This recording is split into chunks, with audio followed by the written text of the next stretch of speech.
વહીવટી તંત્રના વિવિધ વિભાગના અધિકારીઓ સાથે ગિરનાર દરવાજાથી લઈ અને ભવનાથ મંદિર અને રવેડીનો રૂટ, આ સમગ્ર રૂટનું અમે ચાલીને ઇન્સ્પેક્શન કર્યું છે.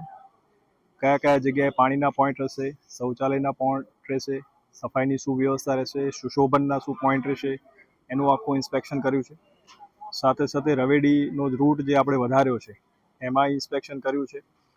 અને બેઠકના અંતે અમે જે સાધુ સંતો સાથે બેઠક કરી, એમાં ખાસ તો 11 તારીખે એક ડમરૂ યાત્રા યોજવાનું નક્કી કર્યું છે, જે આપણો ભવનાથ પ્રવેશ દ્વાર છે ત્યાંથી આવશે.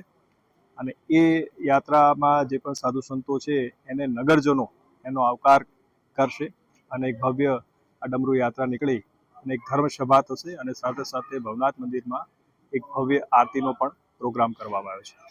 એ દિવસે સાંજે આપણે જિલ્લા પંચાયતના ગેસ્ટ હાઉસની સામે જે પાર્કિંગ છે ત્યાં સાંસ્કૃતિક કાર્યક્રમ પણ એક ભવ્ય સાંસ્કૃતિક કાર્યક્રમ જે છે એને યોજવાનું આપણે નક્કી કર્યું છે.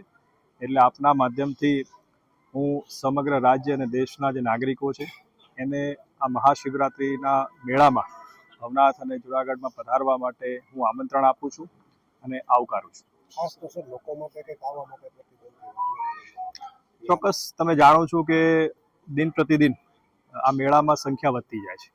આપણી માટે મુશ્કેલી એ છે કે ભવનાથ તરફ આવવાનો જે રસ્તો છે, આવવાનો જવાનો એક જ રસ્તો છે. એટલે જો વ્હીકલ વધારે સંખ્યામાં હોય અને વચ્ચે લોકો પણ ચાલતા હોય તો તકલીફ થાય. એના માટે અમે ગિરનાર દરવાજા અને ભરડાવા દરવાજા છે એની બહાર લગભગ 25 જેટલા અલગ અલગ પાર્કિંગ પોઈન્ટ મૂક્યા છે.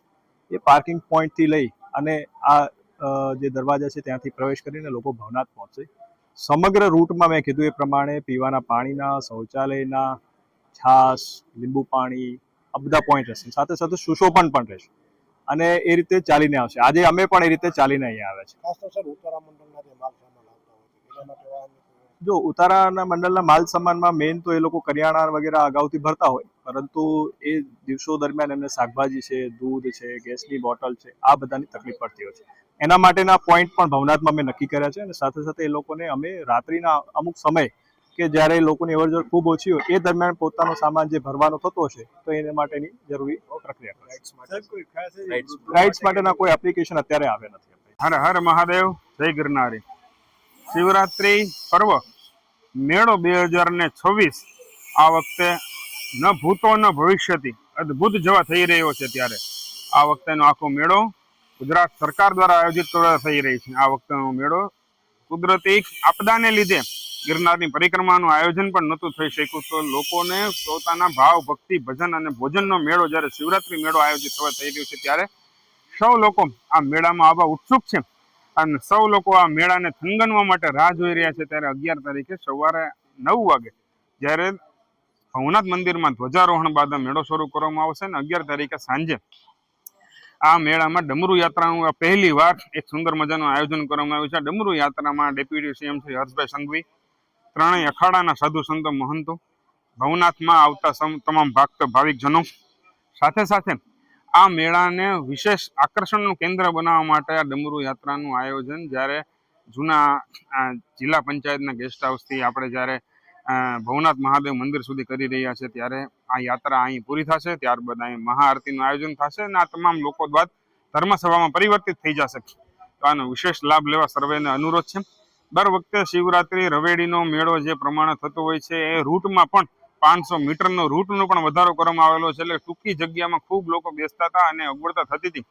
તો 500 મીટરનો રૂટ અને બંને સાઈડ લોકોના બેસવાના થશે એને કારણે પણ આ વખતેનો શિવરાત્રિના મેળામાં લોકોને રવેડીના ખૂબ સારા મજાના સંતોના દર્શન થશે અને જે પુણ્યનું ભાથું જે બાંધી જશે એ લોકોને એનો વિશેષ લાભ મળશે. અને 15 તારીખે જ્યારે અંતિમ રવેડીના દર્શન નૃભિકુંડમાં સ્નાન કરી સાધુ સંતોના અને ત્યારબાદ મેળો પૂર્ણ થતો હોય છે. આ મેળામાં આ વખતે વ્યવસ્થાની દ્રષ્ટિને પણ ધ્યાનમાં રાખીને ભરડા વાવથી ચાલીને પણ લોકો આવે એવો પણ અપેક્ષા છે. બંને બાજુ ભરડા વાવથી ભવનાથ મંદિર સુધી પહોંચે ત્યાં સુધી પણ સુશોભન અને મેળાનું જે સુંદર આયોજન છે આ પણ લોકો નિહાળી શકશે એવી પરિકલ્પના સાથે ખૂબ સુંદર અને ભવ્યાતિ ભવ્ય મેળો સરકાર દ્વારા, તંત્ર દ્વારા આયોજિત થવા થઈ રહ્યો છે. ત્યારે સૌ ભાવિક ભક્તજનો એનો વિશેષ લાભ લે એવા પ્રયત્ન કરે. જય સર્વેને હર હર મહાદેવ. ઓમ નમો નારાયણ.